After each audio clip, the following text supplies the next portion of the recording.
officer. Okay, I'd like to call the Budget Review Committee to order. It's September 16th, 2019. We're in the Aldermanic Chambers, and it's 7 p.m. Would the clerk please call the roll? Alderman at Large Larry Wilshire is absent.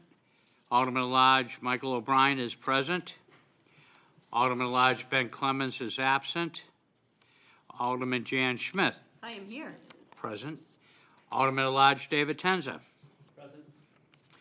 And also Alderwoman at Large Shoshona Kelly is absent, and our chairman, Richard A. Present. Dowd, Present. is present. So I get an email from Alderman Clements. He's not feeling well this evening. He's out, and I think the president, Laurie Wilshire, will be here soon.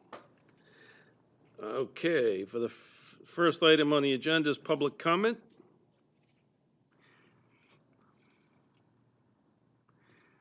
So no public comment.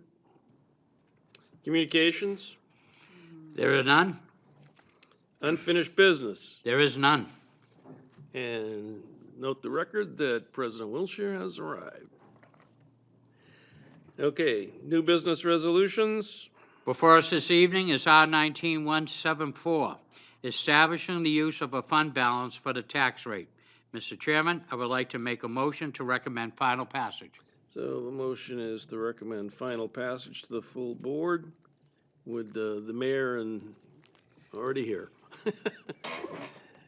So would you like to, for the record, explain exactly what this resolution is doing? Yes, thank you, Mr. Chairs. We have a revenue surplus this year, which is something we plan for every year. We are very, and always have been, very conservative about projecting future revenues. Therefore, as in prior years, we have a revenue surplus, and we're recommending here that we devote $4.5 million of that revenue surplus to supporting or reducing the tax rate. This is the same amount of surplus that we applied to the tax rate last year. The board has already approved the use of most of the remainder of the surplus to go into the revenue surplus to go into various reserve accounts, saving us property taxes in the future.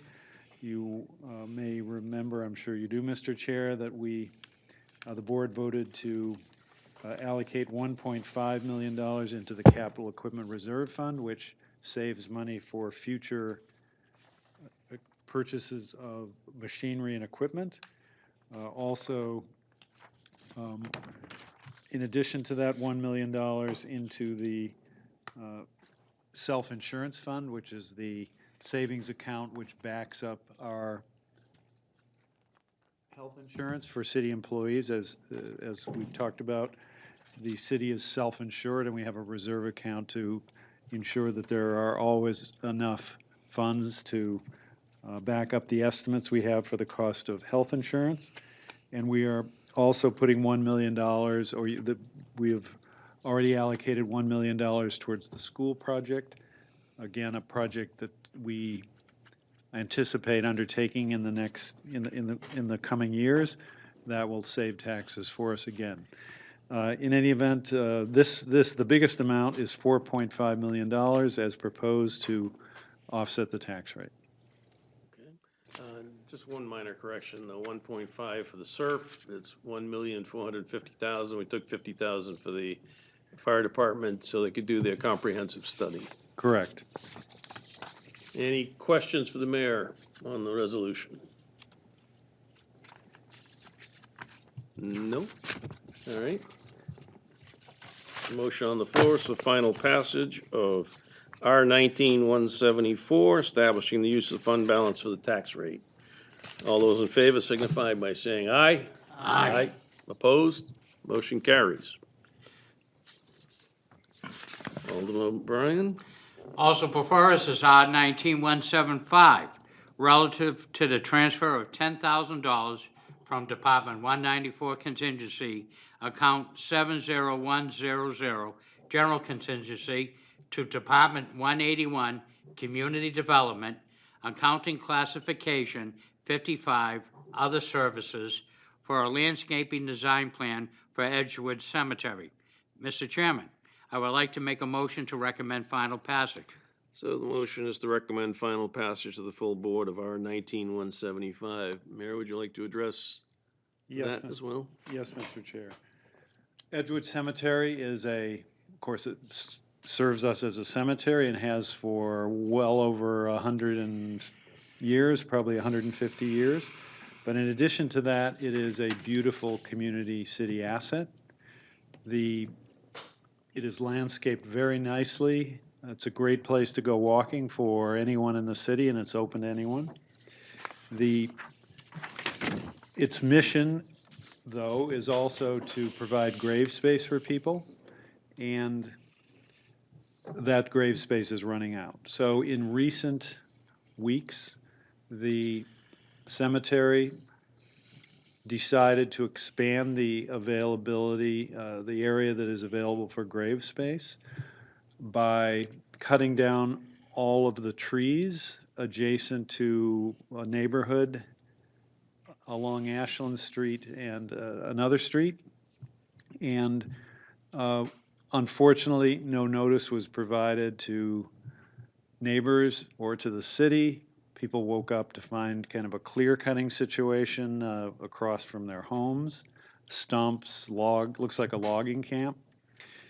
Now, I think you and I, Mr. Chair, along with President Wilshire, have met with the cemetery board.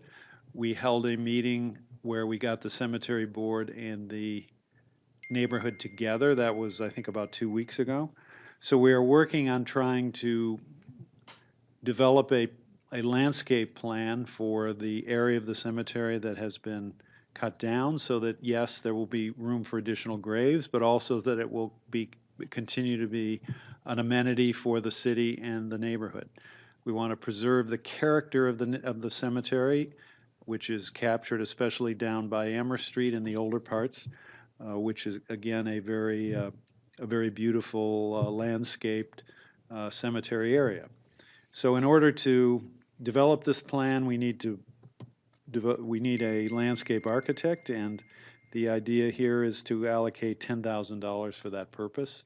We would then work with the cemetery board of trustees, with the neighbors, and develop a plan that accommodates everyone's needs. Questions for the mayor? Alderman O'Brien? Thank you.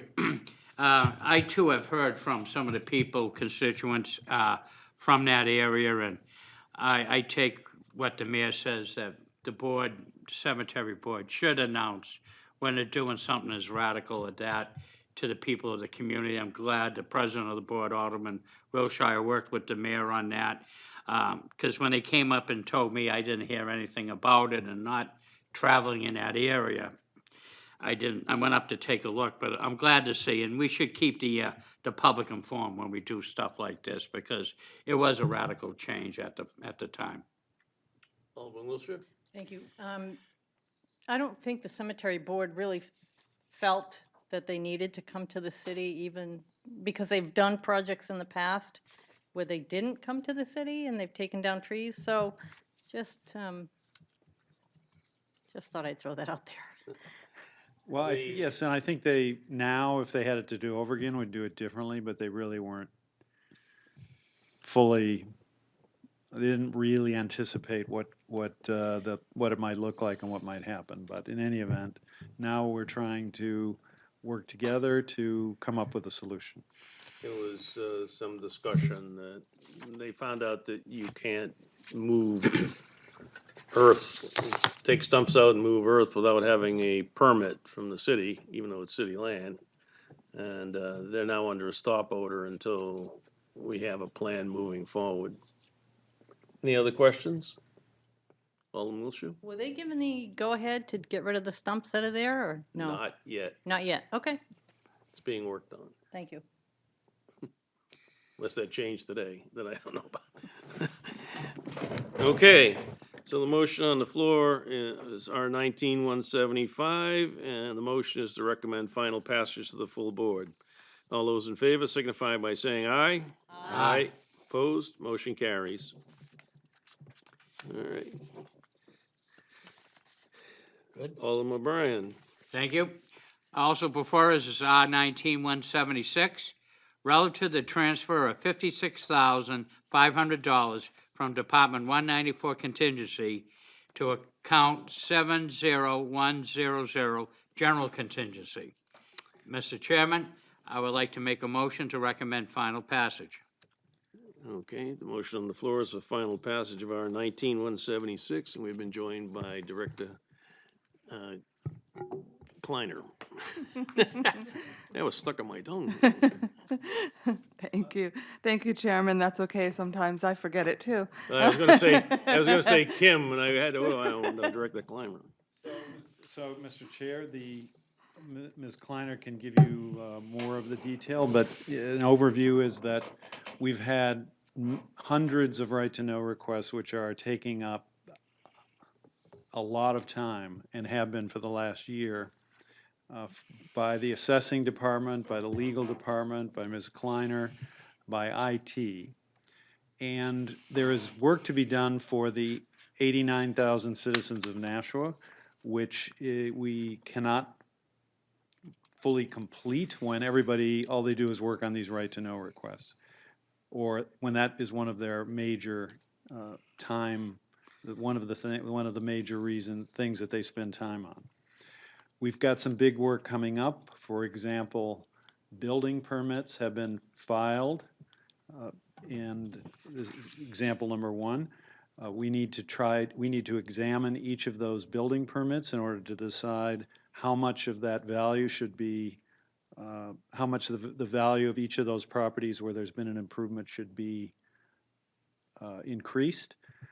We've learned, I think, very clearly that there's not a one-to-one correspondence between the value or the cost of a building permit and the increase in value, but we have a couple $100 million of building permits. Ms. Kleiner has the exact figure. All those properties need to be reviewed. Number two, we have many abatement requests filed. The residentials are done, but we have many abatement requests filed by commercial property owners. This is an annual thing that goes on. There's almost an industry where lawyers and others solicit clients and suggest that they can get reduced taxes. And so many commercial owners file multiple commercial abatement requests. Those all have to be evaluated and assessed so that they can be prepared for litigation. So there's a lot of work, and that means real money for the citizens of Nashua. I mean, the residential requests are important to each of our individuals who make those requests, the residential abatement requests, but in terms of the actual financial impact, these commercial abatements are much more important because they might be asking for an abatement of $100,000 or $200,000 or $500,000 in taxes. In any event, those are some of the things that we're facing, and so in order to free some people up in legal and in assessing to actually do the tasks that are their primary responsibility, we are seeking money from contingency to be able to bring some part-time help in, maybe some people who previously worked for the department, to get documents and do other things necessary to respond to these abatement requests. There has to be redaction and examination of all the documents up in legal. We have a paralegal up there who's working most of her time on this. We may need to pay her some overtime so she can do her other work as well. So I've summarized it, but Ms. Kleiner can give you more of the details. But we're requesting, and you can see it on the schedule where the money would go. There is $6,300 for equipment, but it's $50,000 for the overtime and additional staff. So that's what we're requesting, to enable our departments to spend more of their time working on their regular duties. And with that, I'll give you Ms. Kleiner. Good evening. So we have kind of the perfect storm right now. These multiple right-to-know requests have put us in a position where now assessing is trying to catch up, and as the mayor explained, capture these building permits. So normally the date for the MS1, the valuation report to be filed is September 1st. We've already asked for an extension to October 1st. Now this is done commonly if the department is running behind in capturing building permits. I believe we're going to ask for another extension. I don't know if that will be granted, but we're going to look for mid-October if we can. We do have 1,300 building permits that we need to capture. And we'd like to capture them for the December tax bill. And I don't know if that's possible, so I'm not going to put that out to you. But we are going to try our hardest. The problem is we have 578 residential, 754 commercial. There's 2 commercial assessors and 2 residential assessors.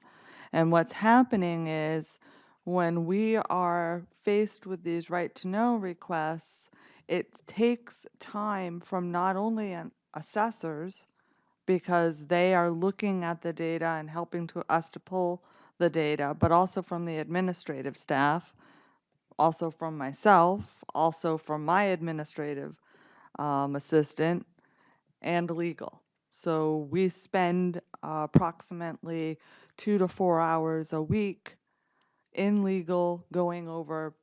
Last count I saw was 12 pages of right-to-know requests. And making sure that we have all the data and that we've pulled it all correctly and submitted it. With that, add on top of that, in the next week, I have 10 hours scheduled in legal with an assessor, the administrative manager, and I working on the BTLA response. So add that on top of it. Then, as the mayor indicated, we have the abatements that have been filed both at the BTLA and Superior Court. Superior Court, we have 16. BTLA, we have 58. The positive note in this is we only have 7 residential abatements filed at the BTLA, which speaks to the reassessment and the revaluation that KRT did. Because if the revaluation had any real issues, you would expect that number to be a lot higher. But 51 commercial, that's a lot of time preparing those cases for those 2 commercial assessors with legal again. So we're spending an awful lot of time in legal, and legal's certainly spending a lot of time with us, and we thank them for that. The other part, so what we're doing is what we asked the mayor for was it is not uncommon for a department to hire a data collector or an assessor to come in and do it. It's generally on a by parcel rate. And they generally $20, $20 to $25 per parcel, and they'll come in on a Saturday and they'll go out and they'll close these building permits and do the assessments and do the inspections. And this is not uncommon. You generally see these type of temporary positions listed on the assessor's listserv, and then assessors that are willing to do this type of temporary work will contact the city and we'll interview them. They'll all be certified assessors, generally members of the NHAAO. So that's what we're asking for there. Also, we're asking for overtime for our administrative staff. At the moment, one right-to-know request we have is for over 500 documents, all of our exemptions and all of our requests that have been signed by an assessor. That's one of the right-to-know requests that's out there. So that's pages and pages and pages of documents that will need to be signed, and that's just one. Commonly, as the mayor said, there's many, many, many emails, and those all have to be reviewed for redaction. You have both the paralegal and legal and also my administrative assistant that are both in the middle of that process. The $6,300 that you see, which is for computer software, that relates to the upgrade that we are doing with CessPro, our CAMA system, to AP5. What we found was that AP5 has a very good online system. So we want to purchase some tablets and put the AP5 on those tablets, and the assessors will be able to update directly from the field. So currently, they make a lot of notes on a property record card and they bring all that information back. Either they spend time updating the information or they give it to administrative staff and they spend the time. We're hoping to really increase our efficiencies and have a lot of this work done right there in the field. So that's what it is. It's 5 tablets, 5 licenses for the tablet software.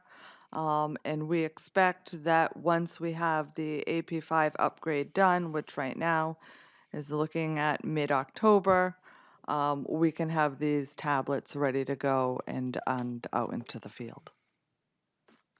Just for the record, for the public, could you explain what BCLA is?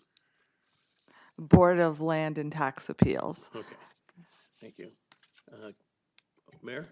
Just to give you, in the terms of handling these building permits, I think the number was 200 million, but Yep. again, there's not a one-to-one correspondence, but even if the value of and we have no idea how much this will actually add to the value of properties, but if it were 25% of the cost or the estimated cost of these permits, $50 million, that's $1 million annual of taxes, or even if it's 10%.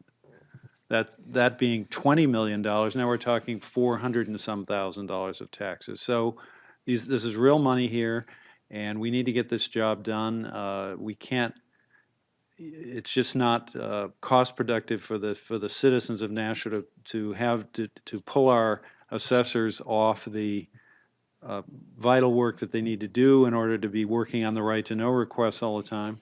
So we need this extra help to make sure that we can meet our obligation to do the commercial, to do the building permits, and also try to respond to the right to know requests as quickly as it can be processed.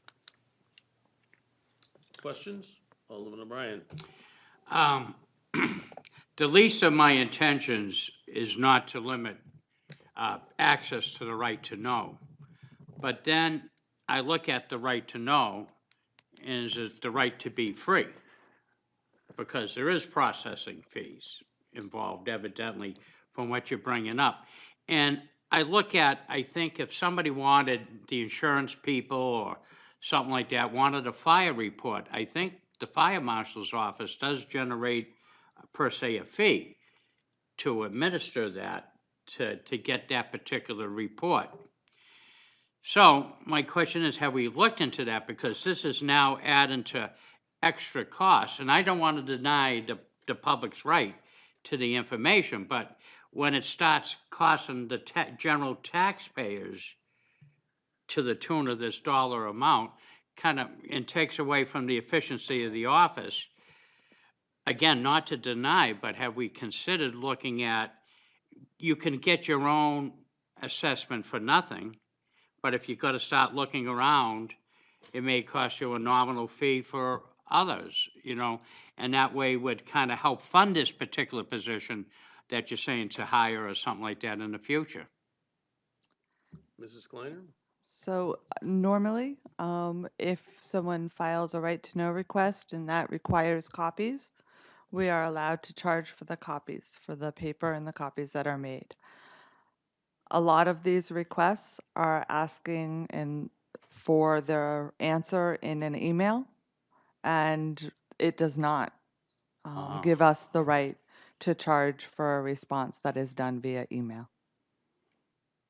Other All right, questions? yeah. Follow-up, or No, it's a horse of a different color than I understand. Okay, yes. other questions? One question I have, if, it sounds like we're gonna hire someone. Can you tell me which department or which group it's going to ultimately land in? Is it legal, assessing? Where would they work? So there's overtime that's asked for legal, for the paralegal, and there's overtime that's asked for the assessing administrative staff. And then there's the temporary, the $20,000 for a temporary worker. That would be the temporary assessor that would be hired in assessing. Okay, good. Other questions? Alderman Schmidt. Thank you. This seems really frugal compared to what you're talking about. What you're, when you're pulling 500 documents for one request, how much time does that take? If you were to take a person who was doing this singly, how long would that take? So each request is different, and it's hard to give it an overall. But when you're asking for redactions and things of that sort, it can take 4 hours for them to go through 100 documents for redaction and to review. So right now, at least our administrative manager, I estimate half of her time each week is dealing with right to know requests. Follow-up, Alderman Schmidt? And all of this is happening while the department is undergoing big changes. Big changes are happening down there in how it's processing, that you're moving forward into the 21st century, new systems, new everything. All of this is happening at the same time. So if you had asked me um, in May if I thought we would get through all of the abatements that had been filed on top of the improvement plan, I would have said we're going to try our best. And when we got over that hurdle, I thought there was a little bit of a sigh of relief. Um, this this staff has given it their all. I don't think we can ask them to work any harder than they are. But you're right. So we're in the middle of the upgrade, which means training on the new system. So they're training, they're out in the field, they're in legal. It's uh, it's the perfect storm. I mean, we want to move ahead with the improvement plan. There's things that we promised we were going to get done, and we want to meet those deadlines. And I know that's very important to the staff. And but then there's these requests, and we have to fulfill them. Thank you. Other questions? Okay, the motion on the floor is for final passage recommendation of the full board of R 19-176. All those in favor signify by saying aye. Aye. Opposed? Motion carries. All right, thank you, Mr. Chair. Thank you.